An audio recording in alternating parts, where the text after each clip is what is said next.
Today's book review theme is ghosts. I have two ghost stories to tell you about today. The first is a paranormal romance where we have a male ghost and a female living human who are going to fall in love.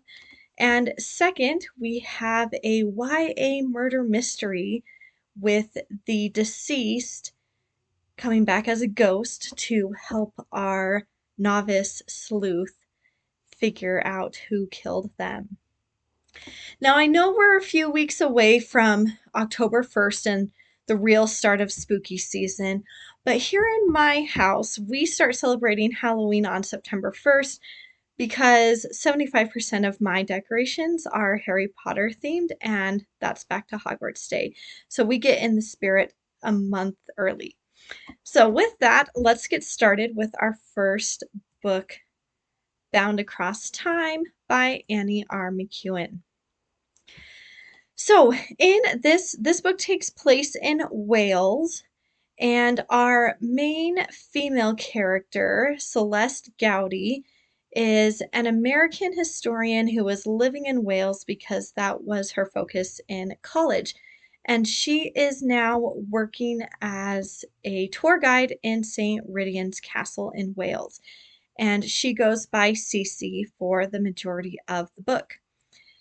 And our male main character is Patrick O'Longsy, and he is our ghost. He was born in the 18th century, and his father was one of the lords of the castle, but Patrick's mother wasn't the lord's wife. She was his mistress. So Patrick cannot inherit the castle, and so he's kind of used for a lot of dirty work and gets murdered by his half brother, leaving his ghost stuck in the castle until he meets Cece 200 to 300 years later. So he falls in love with Cece and shows himself to her, and she's going to struggle to believe he's a ghost at first, but when she finally believes that he's a ghost, then they start a love affair and have to figure out how they're going to make their relationship work. And at this point in their story, I was interested in reading the story from the start. I have a digital relationship with the author, and she's been on my blog for other books of hers. And so when she reached out to me and asked if I wanted to read her newest book, and it was a romance with a ghost in it, I was like, absolutely, because I've been wondering for years how you even write a romance with a ghost, because romance requires a happily ever after, and how do you have a happily ever after with a ghost? And so telling you how she makes it work would give away the ending, so I won't be doing that. But I will be telling you that if you are like me and have always wondered how you create a happily ever after with a ghost romance, this book is a good how-to guide. So let's get started with the official review. And I give this book 5 stars. And right away, like I said, this paranormal romance actually has a ghost. And that is something that people who are not familiar with the paranormal romance genre usually ask me when I say I write paranormal romance. They're like, oh, so do you have ghosts in your stories? No, I have vampires in my stories. So this one is perfect with the traditional definition of paranormal. And I also really enjoyed the unique rules of magic in this story. And I've definitely overused the word unique in a lot of my reviews now that I think about it, but I was really impressed with what Annie came up with for her witches in this story. So Cece gets, because she's having a love affair with a ghost, she ends up running into the local witch coven in the town that the castle is next to. And so then we get to learn how all of that works. And so, first of all, there's how Cece's and Patrick's relationship works. And Cece and Patrick, when they meet up in the castle, and they can only meet up in the castle because Patrick cannot leave the castle because that's where he was killed. And so, since he chose not to, since he couldn't go on, that's where his spirit resides. And so, whatever room in the castle they're in, when they decide to meet secretly and get it on, they that room reverts back to how it was during Patrick's time. But they are not necessarily in his time, and they're also not necessarily in the present. They can hear the present day goings on of the castle, but if someone walked in, they wouldn't see Patrick. And so they're kind of in between. They're in some type of limbo when they're officially together, which is fine for Patrick because he's already dead and he's a ghost and he can travel between the in between and modern days. But Cece cannot. It is not good for her. And so it's going to affect her physical health, which is going to lead to what they have to do to fix and save her and have their happily ever after, which we give away the ending, so I'm not going to tell you that. And the second magic world building that I thought was really cool is when it comes to living humans who can use magic, there's two different types. So there's the traditional witch who can cast spells and make potions and such, and that's the local witch coven that Cece has met and teamed up with to help save her life. And my favorite part about the entire coven is the color changing cat. And when I say color changing, like, it's not just like, oh, he's a white cat and then he's a black cat. No, this cat is yellow and magenta and blue and polka dot, and he just changes his color all the time. It was so fun. And then there are humans who are born with gifts. Cece is one of those humans. She was born with a gift that allows her to see and hear Patrick. Not all humans can see and hear him, and not even all witches can. One of her aunts is also born with this gift and able to see and talk to ghosts.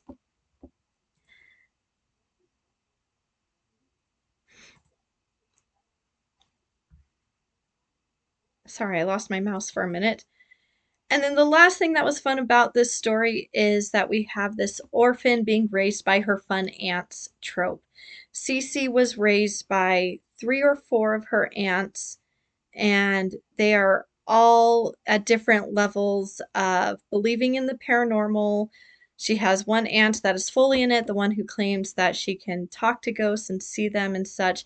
And then there's the one who's so far removed than that, and she's like a university professor or a lawyer or something. I can't remember, but she's like a professional career woman. And so they're all raising Cece and wanting her to be as much like them as possible. And she's kind of stretched between all of them and what she wants to do. And also, the dynamic between her and her aunts gave very Sabrina the Teenage Witch vibes. Not the Chilling Adventures on Netflix, but the TV show from the 90s. And the heat level for the intimacy scenes was sensual or 3 flames. Next, we have The Haunted Purse by Kimberly Bear, and this is a YA murder mystery. So, this one I loved.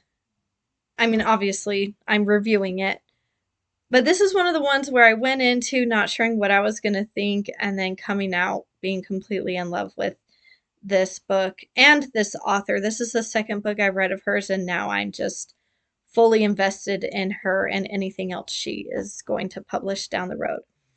So, our main character in this book is Libby Dawson. She's 15 years old and a sophomore in high school, and she lives alone in an apartment on the poor side of town. And her mom pays rent, and pays for groceries, but her mom doesn't live there because her mom is running around with her wealthy boyfriend, and her wealthy boyfriend doesn't know that she has a daughter. So Libby's on her own, living allowance to allowance. And so most of the stuff she has to purchase at Goodwill so that she can afford groceries as well. So she buys this purse, and it's described as those purses that are meant to look like the back of a jean. So, like the pockets are like the back pockets, like the butt section of the jean. So my cousin had one of those when we were in middle school, and we thought it was so cool and so funny. Anyway, so this purse right away starts showing Libby its true colors. It can make things disappear and it can make things appear.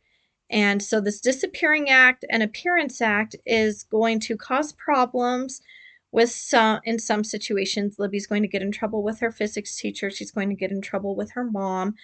But then it's also going to save her in other instances. It's going to help her get something back that her bullies steal from her, and it's going to save her from being essayed by one of the jocks at school.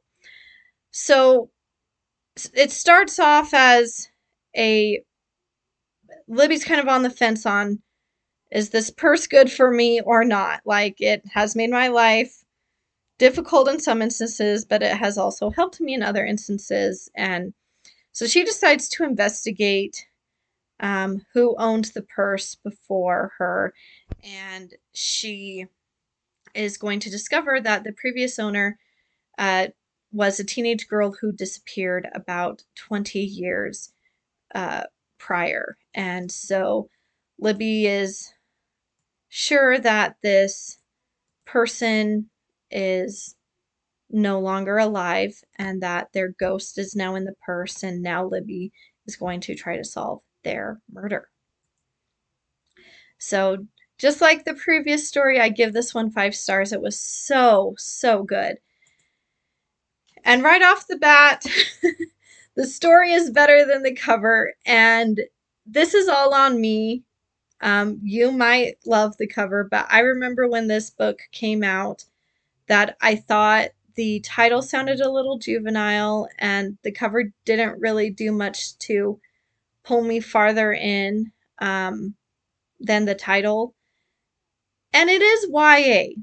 Okay, our main character is 15, so I'm not the target audience as someone in their 30s. And we have this saying, don't judge a book by its cover, but in reality, we all do. The cover and the title are one of the first things that determine if we're going to pick it up and read the blurb and decide if we're going to give reading it a shot. And so I really wasn't interested in giving this book a shot when it first came out. But then it ended up being the book of the month for the book club I was in, and so I didn't have a choice anymore. And I'm like, well, I'll just, see. And I'd already read Out of Body by Kimberly Bear. And so going off of that, I'm like, well, maybe it won't be as bad as I originally thought. And oh boy, was I proved wrong. This book was so good.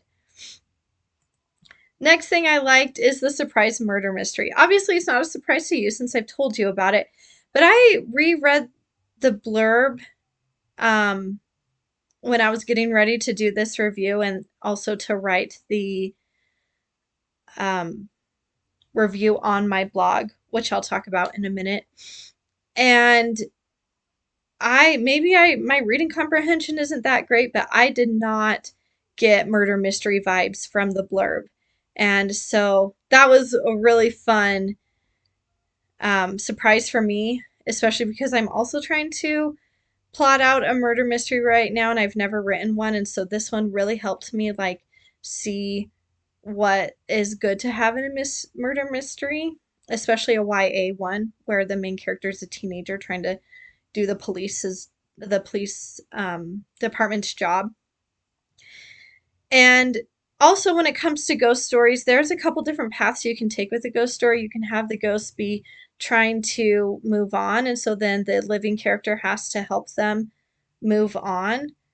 Then there's the path where the ghost themselves is an antagonist or a villain, and so we're trying to get rid of the ghost.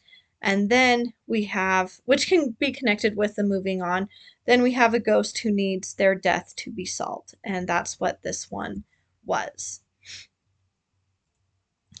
And the last thing I loved about this story is these YA lessons that the author snuck in, so that hopefully when teenagers are reading this book, that they can see these lessons as well and learn from Libby's experience. And I think adults can as well, especially the first one.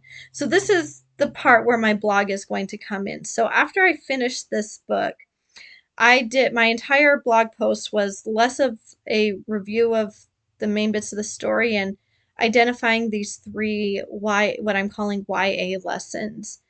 And so I'm just going to go through them quickly with you, but I recommend going over to my blog and um, reading them in depth, chelseamortega.com.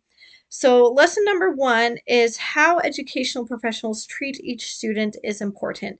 So, Libby is going to get bullied by her physics teacher, and then her guidance counselor is also going to uh, be condescending towards her for the simple fact that she's not popular and that she comes from the poor side of town. And as a someone who works in education, these kinds of fictional characters really bother me because one, that's not okay, and two, in real life, some of the things that fictional teachers do would get a real teacher fired. And so I'm like, ah, but at the same time, it's fine for fiction. There's always that level of suspension of disbelief when we're writing fiction so that we can make things more dramatic and move the plot along.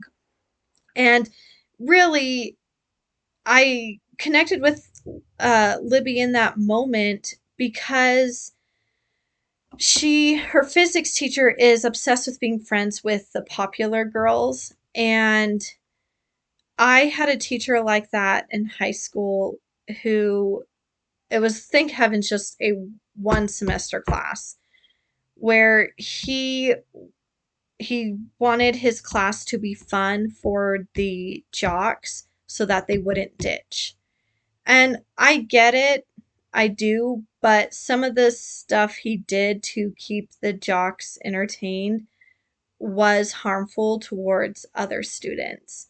And I did not enjoy his class and was so relieved when it was over.